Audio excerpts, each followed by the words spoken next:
In the One Piece live action trailer, we finally got to see what Luffy's powers were gonna look like. My first thought was that it didn't seem quite right. Something about it just felt off. For stretchy powers, it just seemed a little stiff. But why? So I overanalyzed this 5-second scene and went on to scour the internet to find a live action character with stretching powers with good looking CGI. And then use that as a reference to figure out what about the shot was bothering me so much.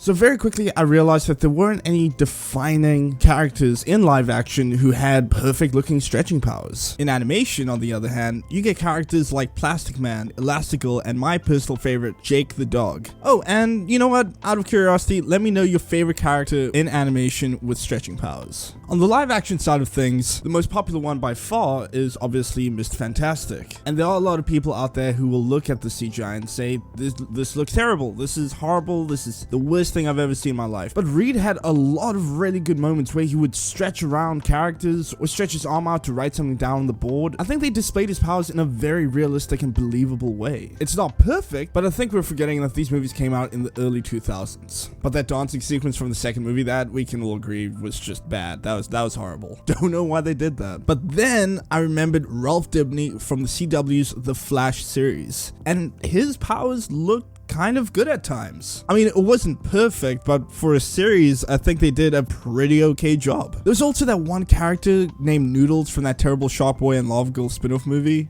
We Can Be Heroes. There were some decent displays of stretching powers, and it may have looked a little goofy, but stretching powers are a little goofy. I mean, sometimes it didn't look good at all, but I'd rather have my stretching powers look a little fake and expressive rather than realistic and boring. As long as it doesn't take me out of the show or movie all too much. In We Can Be Heroes, they commit to that Spy Kids style where everything looks like it's been shot on a green screen. And then you just kind of accept the goofiness that comes along with that CGI. And I feel like that's exactly what they're going to do with One Piece. Because it looks like it's going to be such a stylized show, whenever there's CGI that has been used, you kind of accept the fact that it's not completely realistic. But then I realized my annoyance with this One Piece shot and the stretching in the scene isn't really about the physical appearance of Luffy stretching his arm out. Every frame seems to look pretty good, and there's a lot of amazing detailing in the limb. We can see hair, pores, veins, and plus there are lines in the skin that run down his arm, like there's a bit of strain as he stretches. So then I compared that original animated Alvida scene with this one, and I noticed an interesting detail. Whenever Luffy uses his powers, whenever it's stretched out, his arm creates an arc. And if you're familiar with animation, whenever there's motion of a shape from one point to another, that shape will follow an arc to make it feel more organic and natural. In the live action shot, Luffy's limb moves in a straight line, making the arm look stiff, unnatural, and devoid of that explosive power that we see in the anime. So I guess the reason why Luffy's Gum Gum pistol looks so stiff and devoid of energy is because they didn't use proper animation principles to bring this shot to life. But I'm well aware that this is 0.0000009% of a full series that we are finally going to get in August. So honestly, I have high hopes that we're going to get a bunch of cool shots of Luffy using his powers. I really hope it's not going to be an Iron Fist situation where we're only going to see him use his powers like 3 times in an episode. Let's cross our fingers, guys. If you enjoyed this video, leave a like, subscribe, and we'll check in the next one.